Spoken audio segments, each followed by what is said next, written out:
Okay, so let us discuss further. In the last class we started our discussion with the example based on ground relays, and we have already calculated the plug setting of all the 3 ground relays, that is in this case R1, R2 and R3. So now let us calculate the time dial setting of relays R1, R2 and R3. Now as I told you, the TDS of relay R4, that is given as 0.1. So and along with this, the fault current level immediately after the relaying point R4, that is also given as 2000 ampere. So this is same as the bus level or fault current at bus C. So utilizing this, let us coordinate the relay R3 with relay R4. So we need to calculate the time dial setting, and let us first coordinate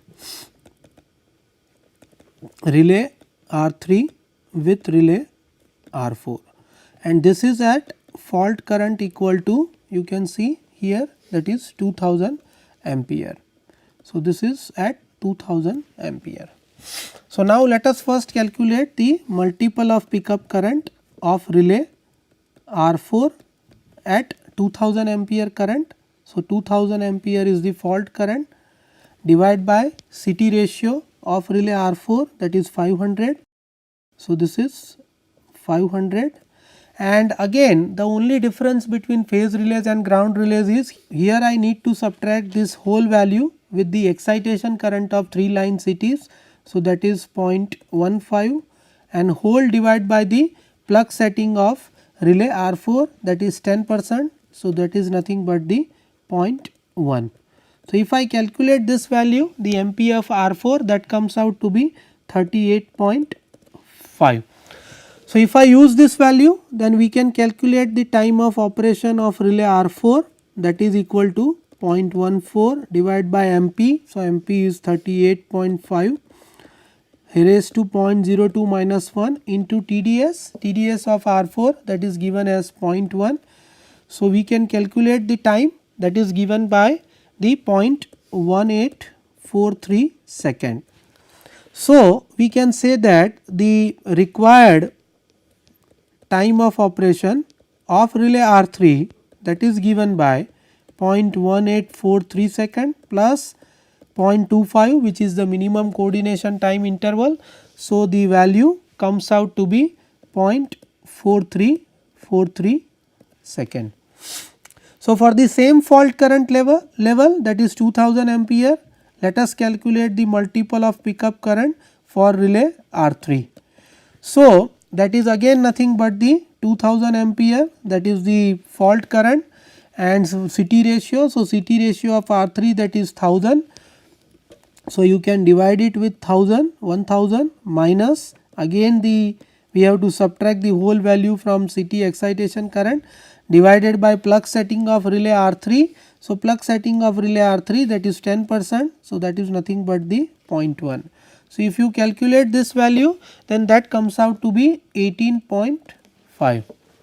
So we can say that the required time of operation of relay R3, which is equal to 0.4343 second, right, that is equal to 0.14 divided by MP, that is 18.5, we have already calculated.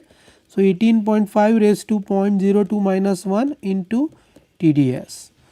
So if I calculate this, the TDS value comes out to be 0.1864. So we can select the higher range of this, next range available, that is 0.2.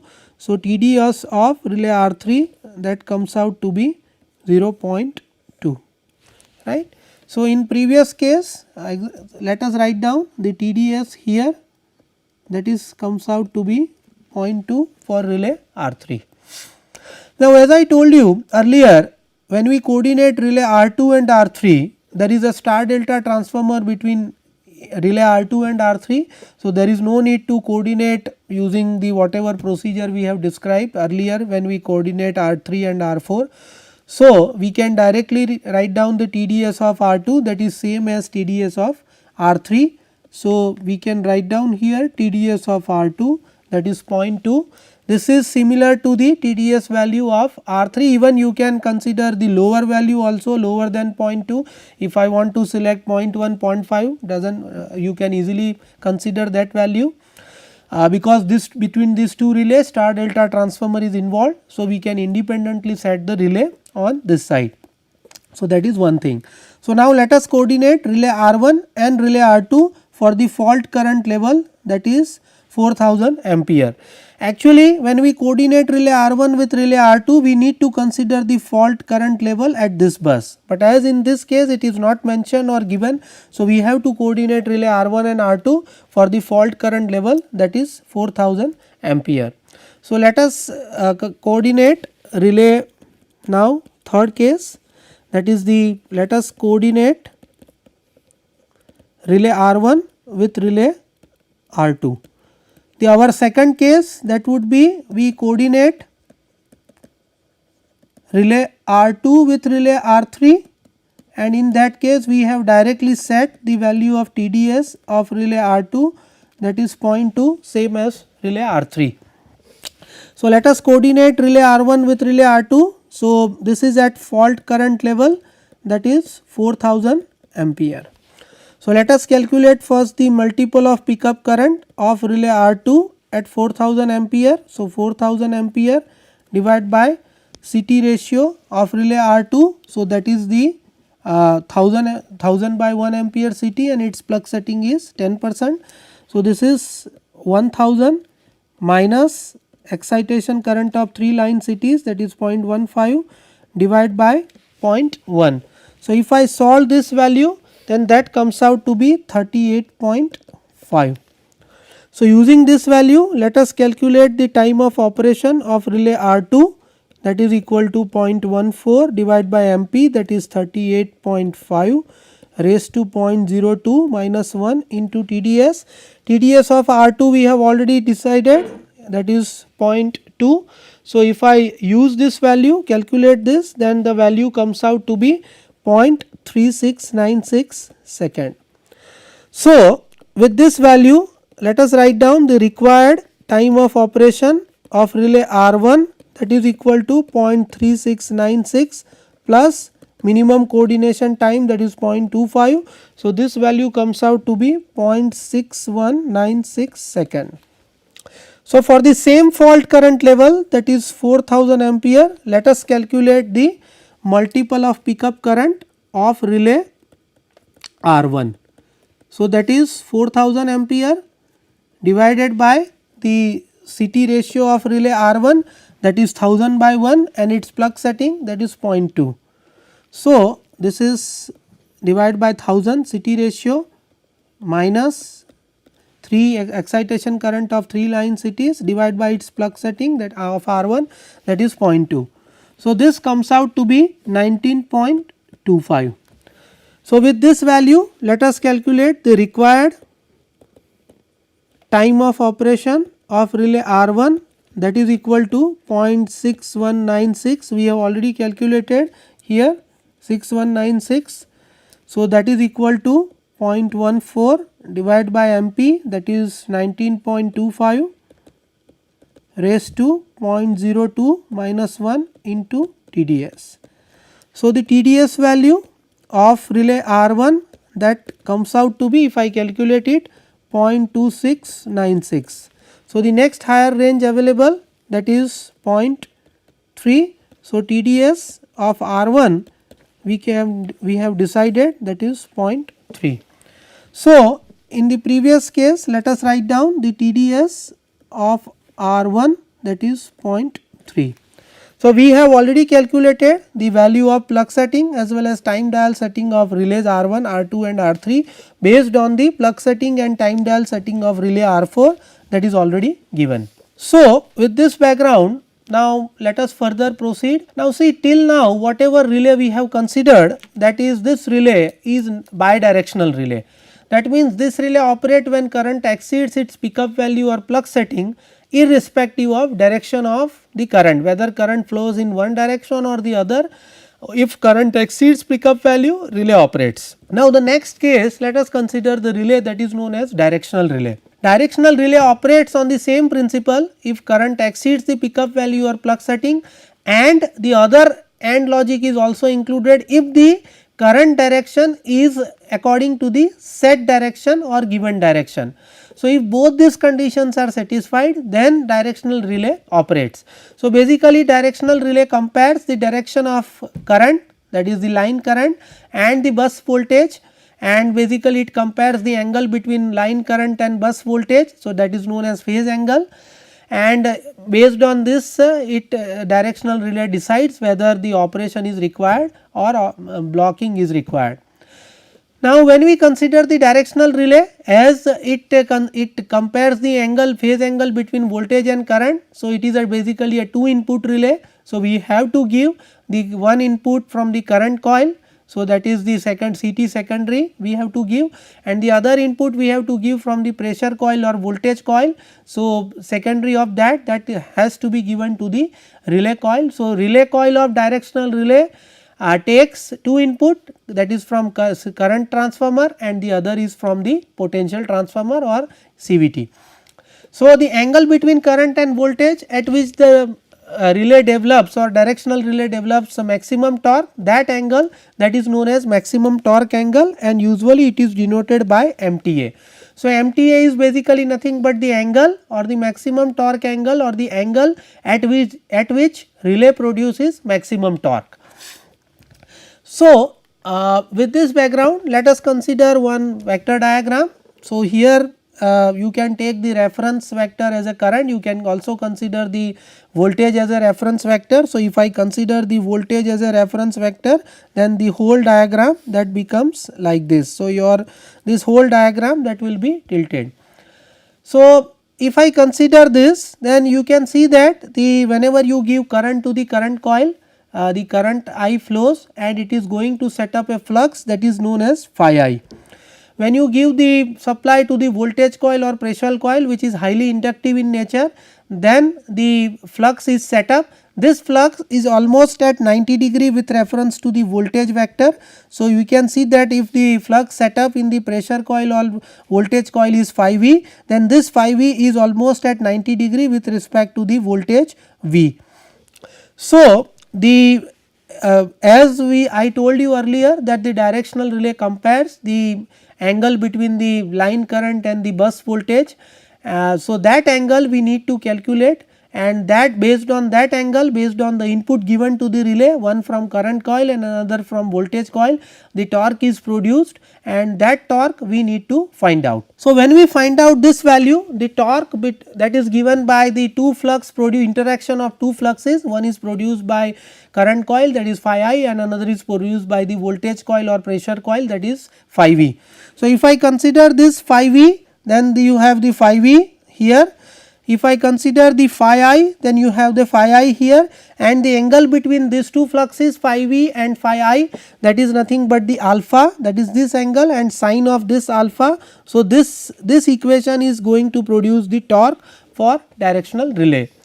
So, this torque, if I write down in terms of voltage and current, then this phi V, that is proportional to voltage. So, here we can write, instead of phi V we have V, the phi I, that is proportional to current I, and the angle between this V and I, see in earlier case angle between phi V and phi I, that is alpha, but now as we have changed this equation in terms of voltage and current. So, angle between voltage and current, that is nothing but 90 minus alpha, that is this angle.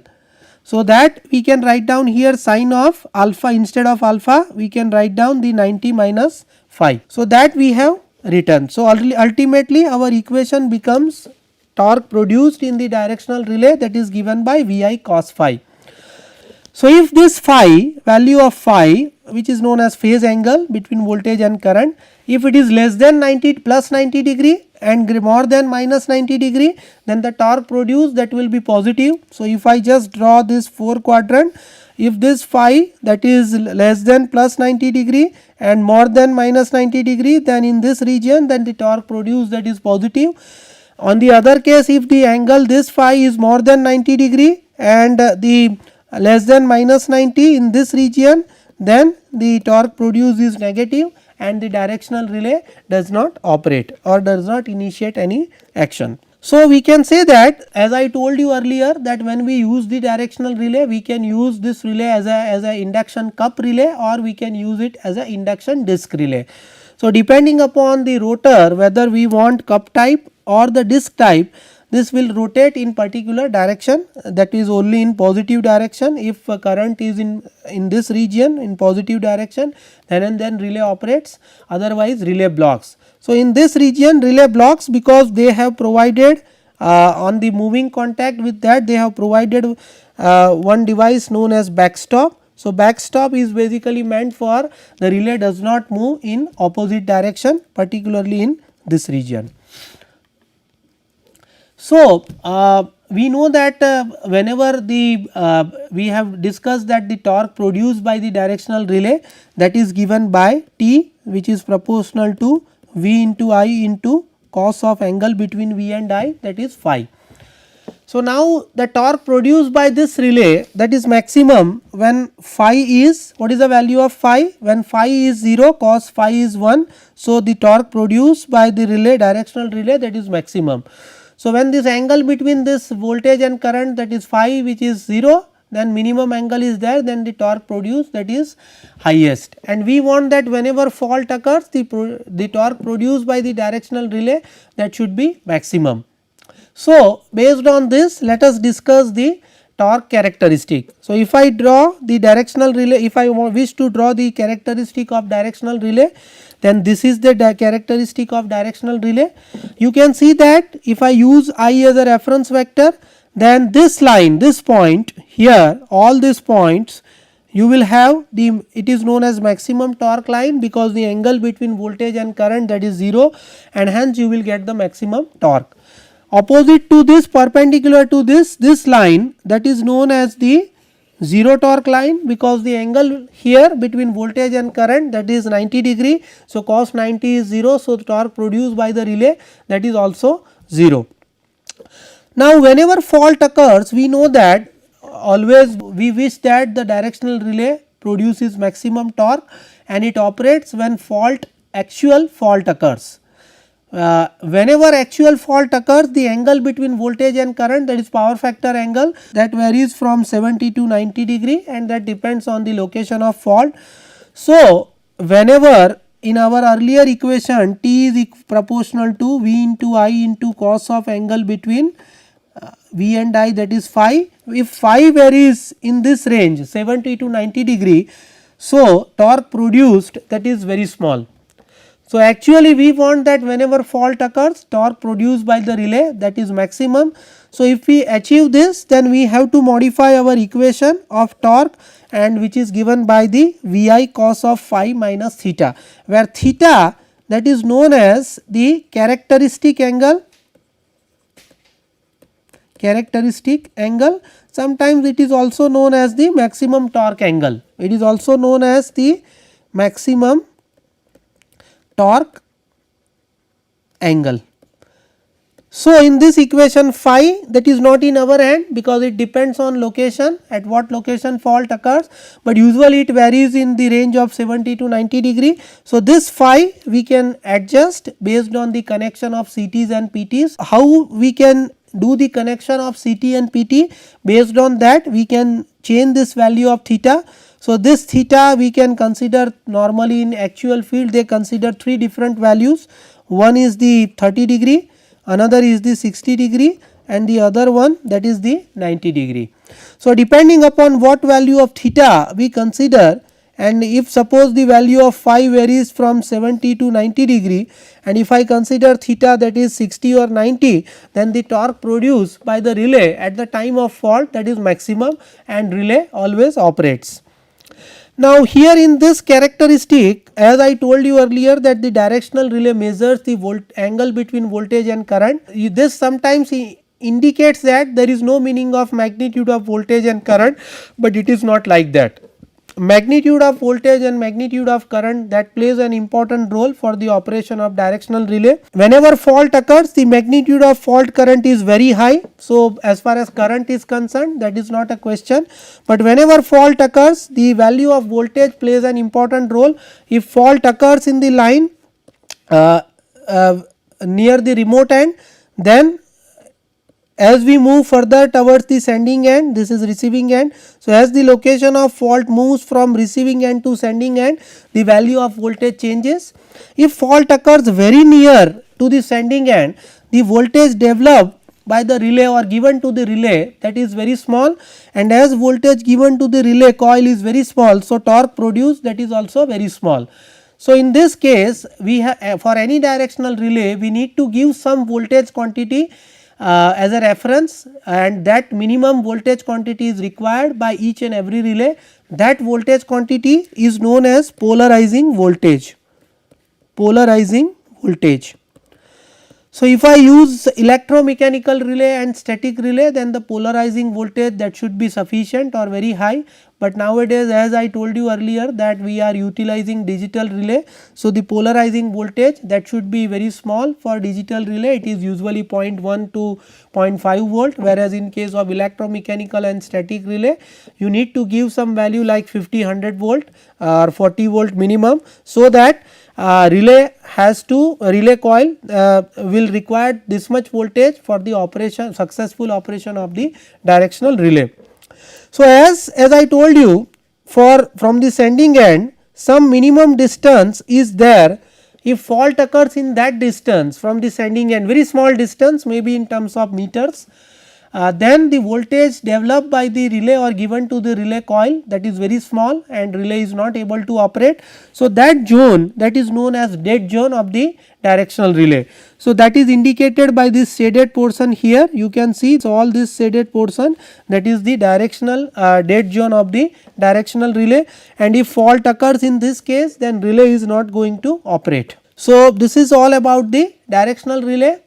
Now, when we consider the directional relay, how we can apply this directional relay to our earlier multi-section radial feeder network. So, if I consider the multi-section radial feeder network, you can see this upper figure, you have the similar case, we have considered the 3 sections.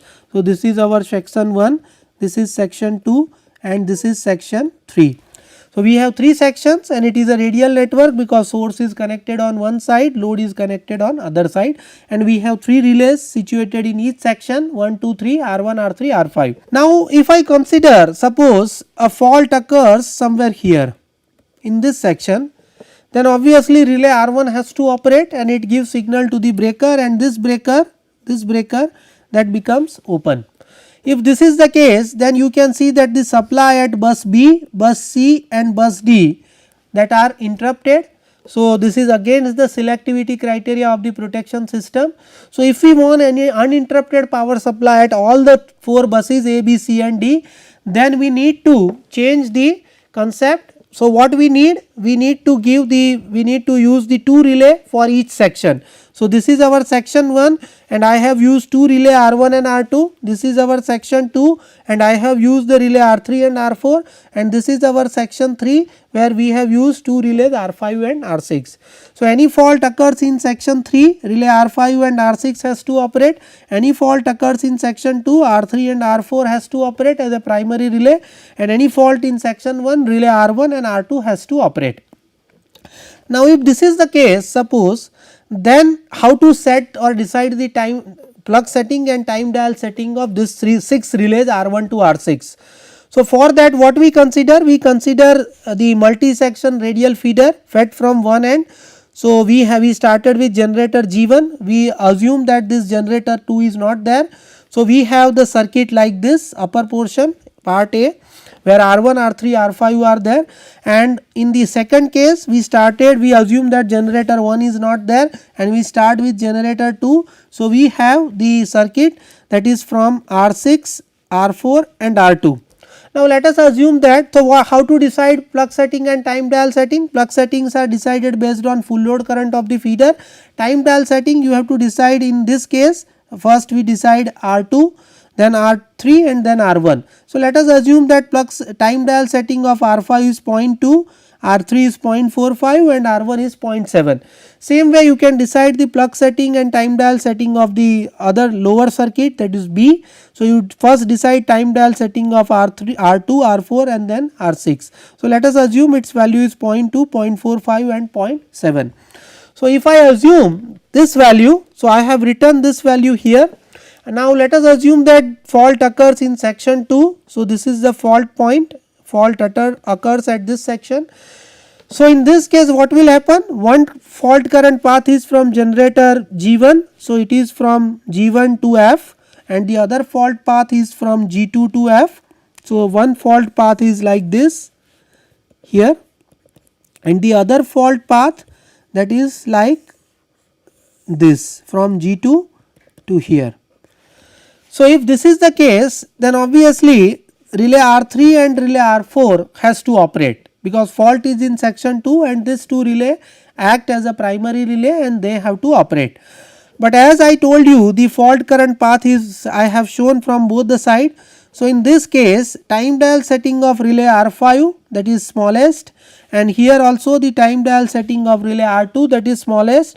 So, for a fault in section 2, R2 and R5 has to operate and disconnect the section 2. Now, this is okay, section is disconnected, but again this is against the selectivity criteria of the protection system, because fault is in section 2 and R3 and R4 has to operate. Instead of these two relays, R2 and R5 will operate. So, whatever load you have connected at this bus, say this is bus B and bus C, this is bus A and this is bus D. So, whatever load you have connected here, obviously these loads are power to these loads are interrupted. So, that means we need to add some additional feature. So, if I now assume that the relay R4 and relay R5, relay R2 and relay R3, if these 4 relays are directional relays, then the problem that is solved. Whenever I assume bidirectional relay, above the relay it is shown by this arrow, and whenever I assume the directional relay, above the relay I have to show the direction like this or like this. So, you can see that relay R3 and R4 in section 2 both are directional, and direction of current I have shown away from the bus B and away from the bus C. So, what is the meaning of this? That means if fault occurs and if current through relay R4 is the direction of current from relay R4 is away from the bus C, and if current exceeds plug setting, then relay R4 operates. That is the meaning of this. Same way for relay R3, R2 and R5. Now, see, if this is the case and if fault occurs at F in section 2, then for this two fault path you can see that the relay R5 is not going to operate, because the fault direction of fault current is opposite to that which is mentioned above the CT of relay R5. Same way relay R2 is also not going to operate, because the direction of fault path that is opposite to that of the direction mentioned above the CT of relay R2. So, this clearly shows that our problem that is solved, and we can easily now coordinate the relay, all the 6 relays, and no maloperation that can be obtained. So, this is one case how directional relay that is helpful for the multi section radial feeder fed from both the end. So, here you have generator here and you have generator here also. This is one of the application of directional relay. Now, let us see what is the other application of directional relay. So, other application is when we use parallel feeder, at that time directional relay plays an important role. So, for that let us consider one parallel feeder fed from one end, generator is on left hand side, load is on right hand side, and we have the 4 relays connected. Now, suppose if fault occurs at this point, let us say this fault is F1, right, in this section. So, obviously one fault path is from generator through relay R2 through this fault like this. So, relay R2 has to operate. The other fault path is from generator to A, to B, to D, to the fault point. So, relay R1, R3 and R4, all 3 relays comes in picture. So, let us say that suppose relay R4 and relay R2 has to operate for a fault at F1. So, R2 will definitely operate, because the fault path from generator is minimum through relay R2. So, R2 will operate, but for the other fault path where R1, R3 and R4 all 3 relays are involved. So, in this case R4 has to operate, then R3 and then R1. So, if I assume that relay R4 operates, but before that R3 and R1 comes. So, let us assume that relay R3 and R1 both are time delayed, and we can set this to relay, and then relay R1, R2 and R4 will operate and disconnect this section. But this is not correct, because in case of fault in this section, let us say F2, what we need? R1 has to operate as the fault current path is from generator to R1 to fault, one path. The other fault path is from generator to C to D to B to fault F2. So, in that case, if I wish that R3 has to operate, then R2 and R4 should be time delayed. So, that is against the our previous assumption when fault occurs in at F1 earlier section. So, that means we need that relay R3 and relay R4 should be directional in nature. So, we have given the direction. So, now if fault occurs somewhere in this section, then the relay R3 is not going to operate, because the direction of fault path is opposite to that is mentioned here. Relay R4 has to operate as the direction of fault path is similar to the relay R4, and R1 will provide backup to relay R4. So, R1 will provide backup to R4, and same way R2 has to provide backup to relay R3. So, this will provide backup, these two relay, right. So, if we set like this, then the problem that is solved, and so this is the one of the important application of directional relay. So, that means we want a particular relay to be directional or non-directional, that depends on the fault current. Means at particular bus or particular point, if fault current is reversed in both the direction, then that relay should be directional in nature, otherwise the relay should be bidirectional.